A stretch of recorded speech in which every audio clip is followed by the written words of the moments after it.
So my topic is, does the human brain think that artificial intelligence is artificial? So I will put it in three parts. The first part is, how does the human brain think about human intelligence? And the second part is, how does the human brain think about artificial intelligence? And the third part I would raise some interesting questions. So about the human brain and human intelligence, this is a born ability of our brain, and the psychologists named it the theory of mind ability. And in recent years, some people would like to name it the mentalizing ability. So why do human brains need to understand others' mind? Because this is the basis of human social life. It helps us to cooperate and making interactions, social interactions with other human beings. So a long-time questions in philosophy of mind would be, how do we understand self and others? And how do we identify the thoughts, feelings, and desires that compose our own daily lives and those of our neighbors, lovers, and foes? And this would combine into how do we understand ourselves and other people's mind. So I will introduce just a little bit of philosophy of or the philosophical tradition of this kind of thinking. So in Chinese philosophy, for a long time, like 2,000 years, we also talk about something between differentiation between self and others, like in the Confucian, 己所不欲，勿施于人. Do not do to others what you would not have them do to you. Something like this. And in Western philosophy, to understanding other intelligence, I mean human intelligence, there's two different approaches to explain how we can understand other intelligence, the other human's intelligence. One is simulation theory. The other one is theory. I will explain just a little bit of it. So the simulation theory is basically put yourself into others' shoes. So like in David Hume, he will say that in general, we may remark that the minds of men are mirrored to one another. As in Kant, the similar thing, and Nietzsche, and some other philosopher who has held the same thought for the simulation theory that to understand others, you should put yourself into others' shoes. Like I feel myself inside of him, something like that. So for another hand, the theory take this in the other way, that we have a theory of other people's mind. We don't put ourselves into others' shoes. We have a theory of what other people are thinking, are feeling, are desiring when they are showing this kind of behavior. So these are the previous psychologists' thought on the theory. And for the last one, humans' unique aptitude for reasoning about mental states was known as the theory of mind.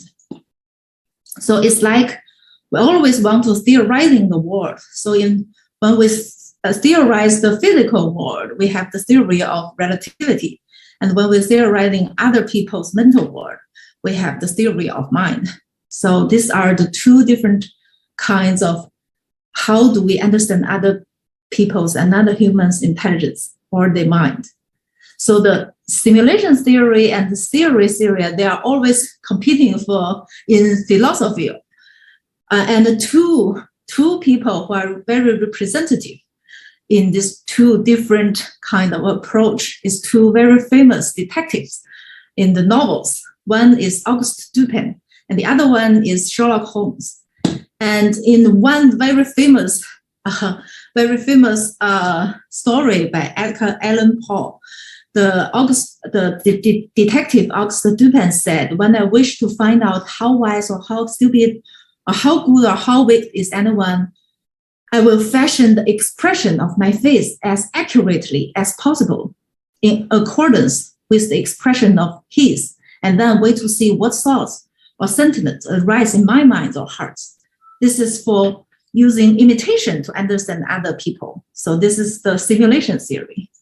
And for Sherlock Holmes, we all know that he's like a thinking machine. He has a very big database for reasoning about what other people's might be and what's their job or what's their thought, something like that.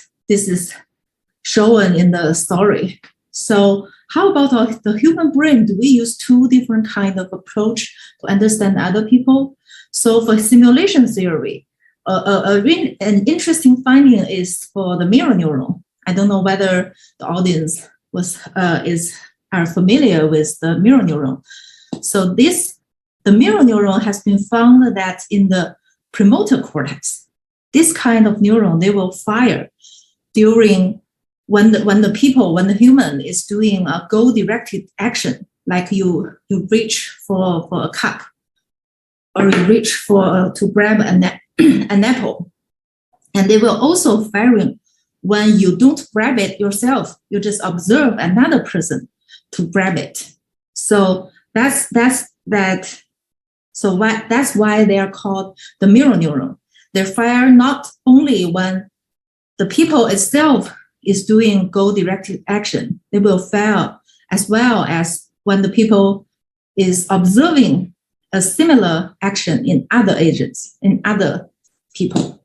So this is showing that when you executed reaching, some part of the brain will lighten up, they will activate. And when you observe similar reaching, the similar part of the brain will also activated. So that's why they are called mirror neurons. So this mirror neuron system is thought to be a very important neural correlates to support the simulation theory. So how about the theory?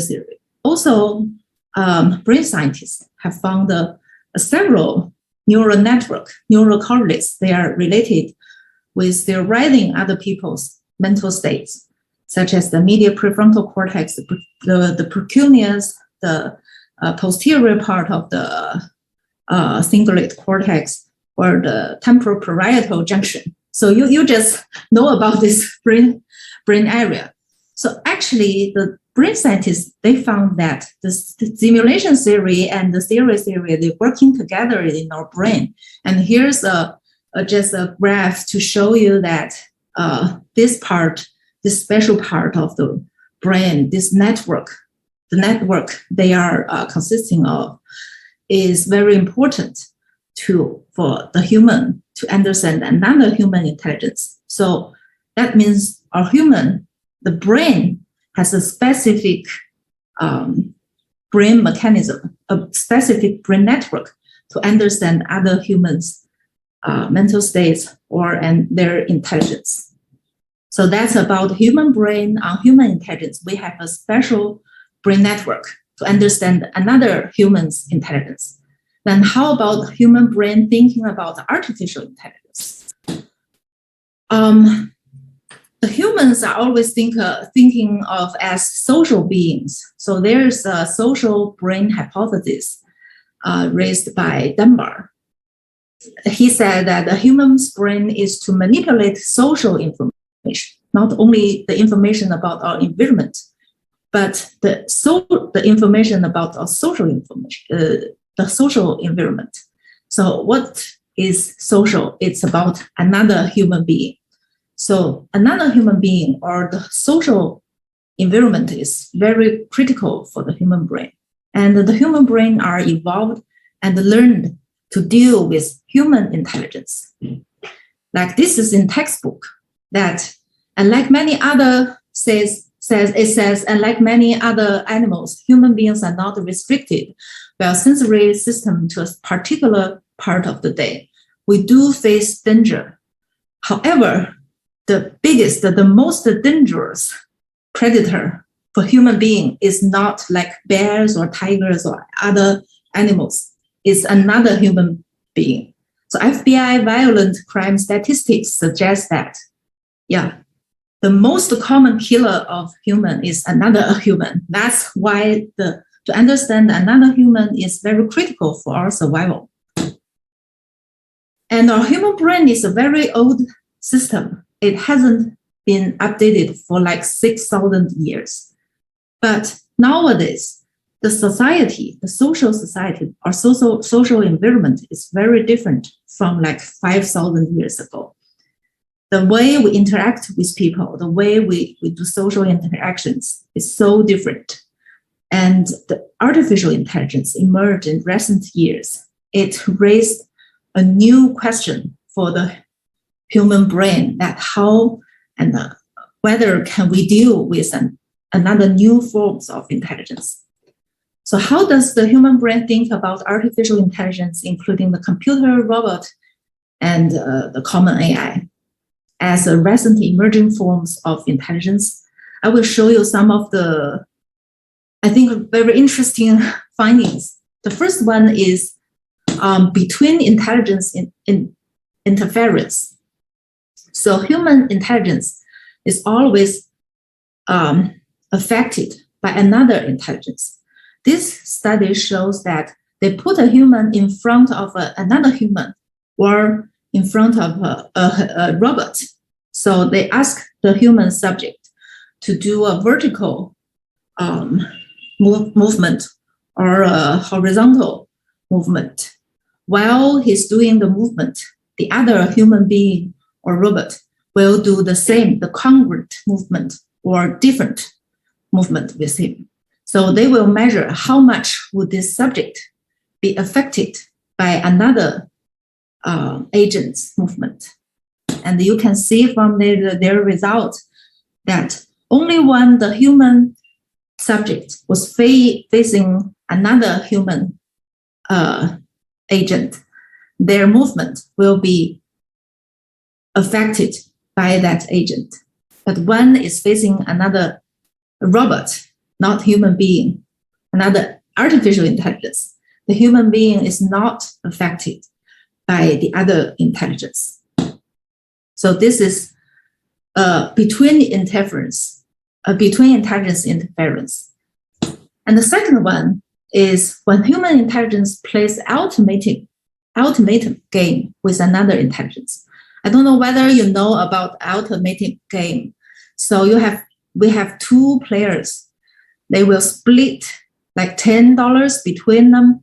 And the first player, they will decide how to split $10. Like I have 5, you have 5. And then the second player, he or she will have two choices. Choose one is to accept play one's offer as it is. And the choice 2 will be rejected. Maybe the player 1 will say, I will keep all the $10, you will have 0. Then the player 2 will be say, no, I don't want to accept it, it's unfair. So when he rejected, both players, they got nothing from it. So this is the ultimate game is for investigation on cooperation and the feeling of fair or unfair. And you can see to split a $10 half and half, most people may say, yeah, I will accept it. So something like that. So this very early, like 20 years ago, very early study published on Science, they put a human player, they put a human subject to play with the ultimate game with either human player to show it a human face, or play it with an artificial intelligent player to show it on a computer. Like this round, you will play it with another human, or the next round, you will play it with artificial intelligence or computer. And what they found is, first, they find that here they show that, so here, let me show you. So here you see different offer. So $10 split half and half, or the first one gets 7, second one gets 3, and 8 to 2, and 9 to 1. So this is fair. This is very unfair. So the vertical scale is the acceptance rate, and you can see that. So the player 2, they will accept less and less when it's more unfair. The interesting thing is that the human subject, they will accept more unfair offer from artificial intelligence than for human intelligence. So if player one says, I kicked $9, you just get $1. So most of the, if it's a human player, most of the subject will say, no, I won't accept it. It's very unfair. But if it's a computer to say, I will keep 9, you will get 1, well, more people will accept it. It's interesting. And another interesting thing is that the human brain also showed stronger reaction for unfair human intelligence, for unfair human player than for unfair artificial computer player. The important brain areas such as the ACC here and the left and right insula and the right dorsal lateral prefrontal cortex, which is also response to unfair conditions. One is the ACC and left and right insula is for unfair emotion response, and here the right DLPFC is for unfair cognitive processing. So they all respond more stronger for unfair human player, but not for unfair artificial intelligence player. So it's like we're more tolerance. We have more tolerance for the artificial intelligence than for the human intelligence in the social interaction, something like that. So you can see that we use something as the functional MRI, which Professor Kessner also mentioned about. We use that to scan people's brain and to make them see different situations, and through analyzing the data, we can see which part of the brain activated when people doing that kind of thinking, that kind of behavior. So using that, we can investigate deeper for how human brain thinks about artificial intelligence.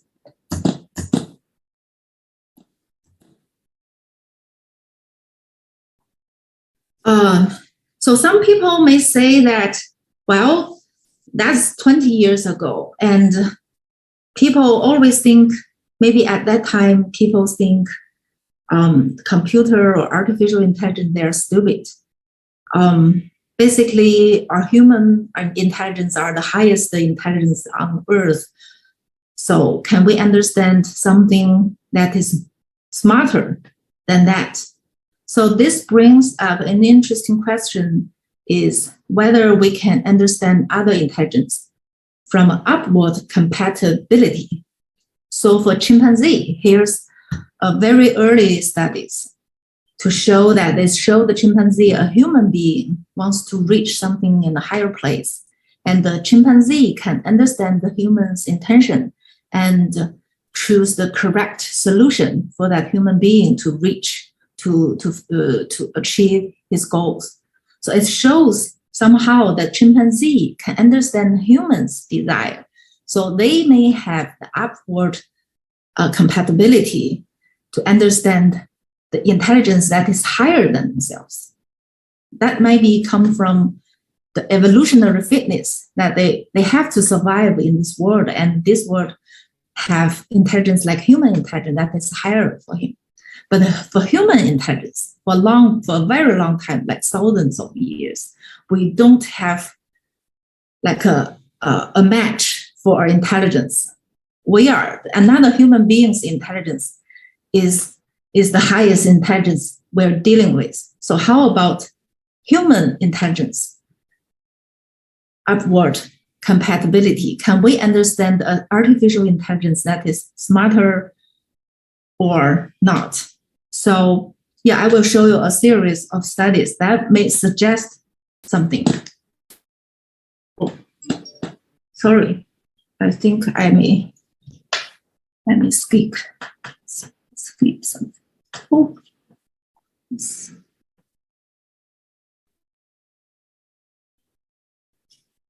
So here is also a very early study, shows that we put the subject into the MRI scanner and make them watch movies of various forms of intelligence, including a movie of human intelligence, human interactions. including a movie of robot machines from the cartoons of Transformers, including cartoons of human interactions and also interactions from other animals. So how does the human brain respond to all this different kind of intelligence? Yeah, so interestingly, the results show that here, the very key area in the mentalizing network, MPFC, this area is only responding to watching the human intelligence, but not for the robot, machine intelligence, not for human cartoons, not for watching other animals. Only activated when watching human intelligence. That's also a long time ago study. So that brings up about the upward compatibility of this. So the second one I will show you. So in this study, we want to create an artificial intelligence that is as similar as human intelligence. It's not stupid. It's just as smart as human intelligence. And we want to see whether the human brain can understand or use the same brain strategy to understand the artificial intelligence as for the human intelligence. So I won't explain it very detailed. So basically, we have 3 people standing in the line, and they're wearing different colors of hats. They are like 4 or 5 hats in total, and 3 of the hats are drawn to wear on them. And the agent B, he can only see the people in front of him, and he knows about the total number of the hats, and he has to reason out about what color of the hat he is wearing. So the different thing between A condition and B condition is that in B condition, the people in the middle, the B agent, is now replaced by a computer agent, and the computer has a camera can shooting the head in front of him, and the computer can calculate and then analyze to reason out what color of the hat the rod is wearing. So we ask the subject to reason about human agent and computer agent thinking. So the 2 forms of thinking are very identical, but one is carried by human intelligence, the other one is carried by artificial intelligence. So interesting thing, we find that first for perspective taking, which is what color does the B agent see, we already found difference that only for human agents, the human subject use a special brain area named precuneus to taking the perspective of another of the agent B, putting themselves into B's shoes. But for the computer agent, for AI, they only do visual analysis. They don't activate the brain area for perspective taking. They only use the visual area, the brain's visual area to analyze, but not putting themselves into the computer's shoes. That's one interesting thing. Another thing is that when they reason about the agent's thinking process, we found similar findings that only for human beings, they activate the perspective taking to understand human thinking process, but not for computer. And also, this blue area means they deactivate, they inhibit the thinking. Well, this area is related with self-reference thinking. So to understand another human intelligence, sometimes we have to inhibit our own perspective, inhibit our own beliefs, our own thinking, because others can have different thoughts with us. But for computer intelligence, we don't use the same strategy. We don't have to take computer's perspective. We don't inhibit ourselves to understand the computer's mental process, to understand computer's calculation. Yeah, the human inhibit themselves when dealing with human, but not with AI. Similar thing. So this study finds that humans are using distinct neurocognitive strategies to understand AI or machine as compared to understand another human. It's not surprise because we just said that, well, the social brain hypothesis said the human brains are evolve and learn to deal with the conspecies. It may also explain some interesting phenomena, like we all know that the human versus AI competition in like chess. When Kasparov lose the game with Deep Blue, maybe it's because he's using different neural cognitive strategy because he knew he's dealing with artificial intelligence, but not human intelligence. He used different strategy to play the game. Also for AlphaGo versus Ke, the same. They know they're dealing with artificial, the computer, but not a human intelligence. Another interesting thing is in the autism children. Well, the autism children, ASD patient, they all sometimes, most of the time, they have challenge facing to another human intelligence, doing social intelligence. They cannot, or they have difficulties making social interactions with another human. But the studies, lots of studies have found that the ASD, the autism children, they can play with robot with no difficulties. Actually, the robot has been the part of the therapy for the autism children. So that might be also because the brain's social network didn't have to activate it when the ASD children is playing with robot. So all of these have raised some interesting questions. One question is, to what extent would people or would a brain consider an artificial intelligence artificial? So in the previous study, as for the human agent and the machine, you can tell there's a big difference. One is human-like, the other one is very not human-like, it's machine. And in this movie watching studies, the left one is, you can tell it's human, the right one is very not human-like, it's robot, right? And this one, you can all tell is machine. But nowadays, the machine, the robot, has been very more and more like human, a human like Sophia, a humanoid robot. So would our brain think the same as before as to this humanoid robot or this humanoid artificial intelligence? So a very interesting research, a recent research just published in 2022. The researchers is from Stanford University, and they raised a possibility that and hypothesis that the human-like appearance may have unique impact for us to interact with or understand with robots. So they use a very special behavior index named the spontaneous perspective taking to measure human brains or humans' reaction for the robot. So you can see here, you have an agent sitting here, and in front of him or her, there's a number 9 putting on the table.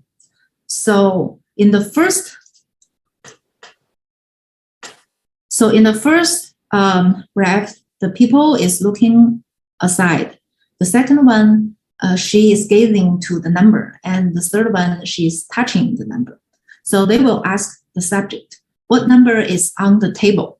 So they find that when the agent is interacting with the number, they will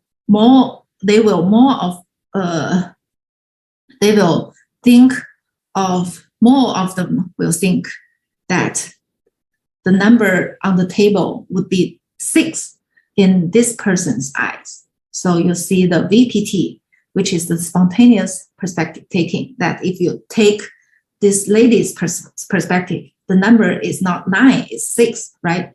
So the VPT rate will be higher when this agent is interacting with this number.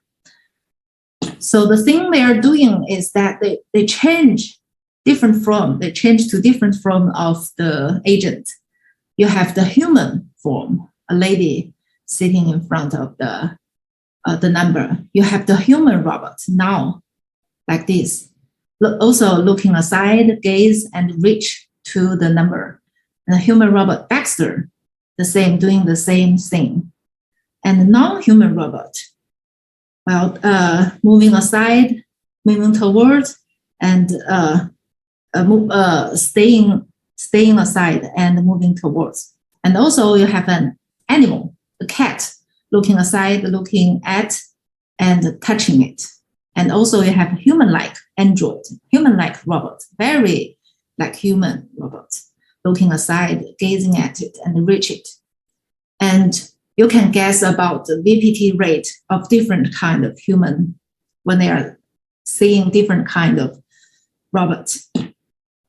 Well, it's not a surprise that the higher the human-like appearance as for the robot, the higher the VPT rate is for when they are.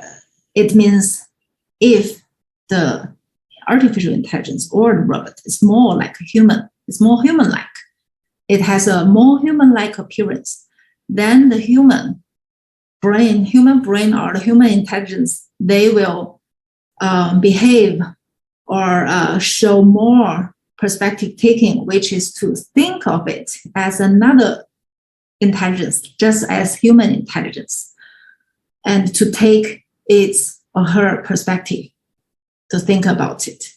So this is a interesting recent studies says that the human-like appearance may be very important or have unique impact to how do we think artificial intelligence. Do we think it artificial or do we think it's just as human intelligence?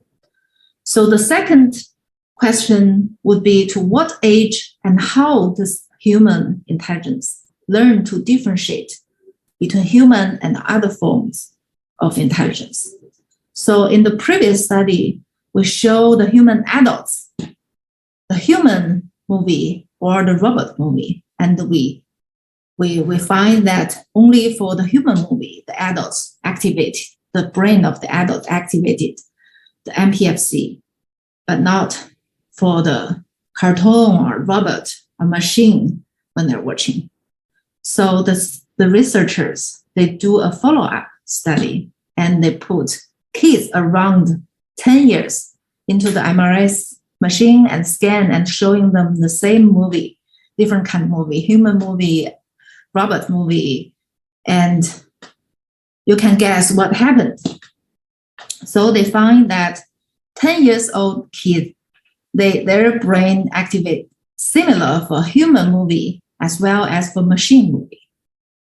So it may suggest, well, there might be a lot of factors that can explain this result. But one maybe we might think about is that we don't born to differentiate different forms of intelligence. We learn to differentiate different forms of intelligence.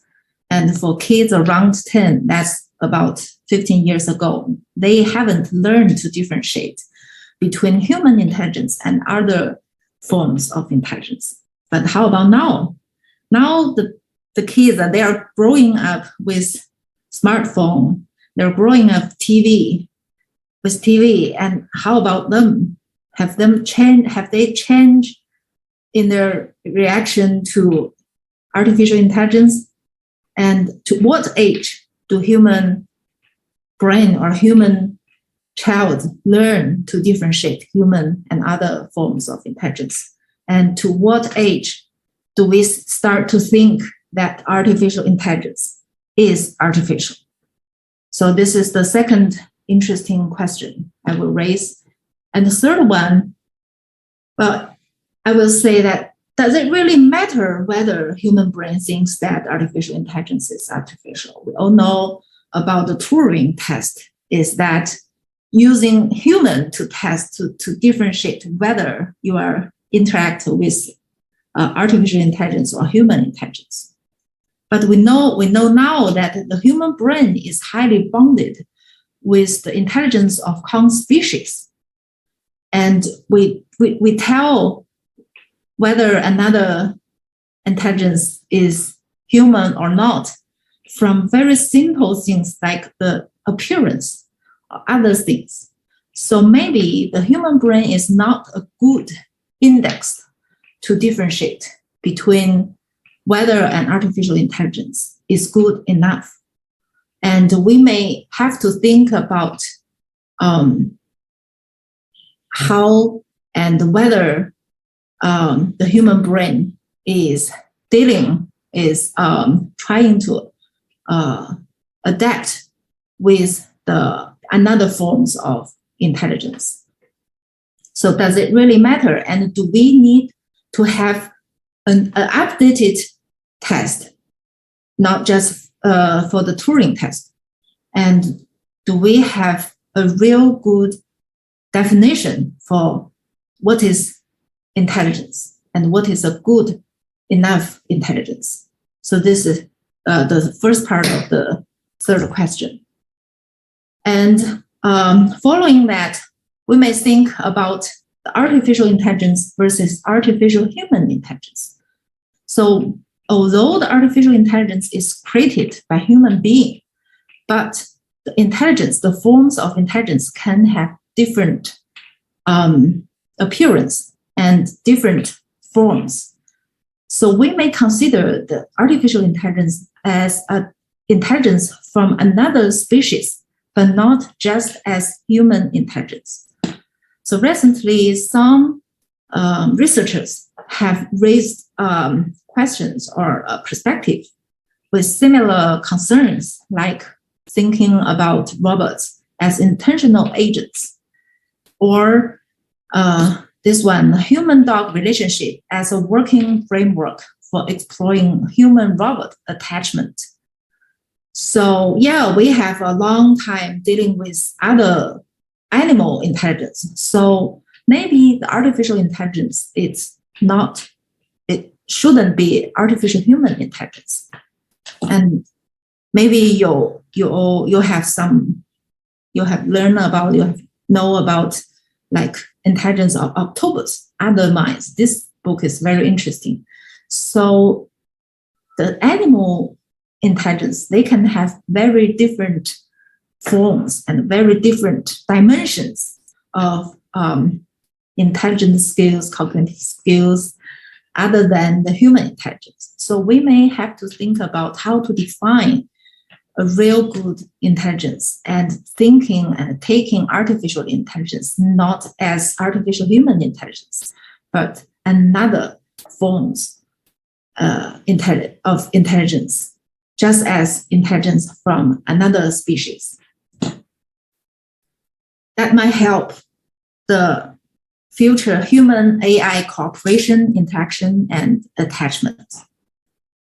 So the third part will be in the future. So in the future, we will live in a hybrid society with not only dealing with human intelligence, we may have to deal with artificial intelligence and other forms of intelligence.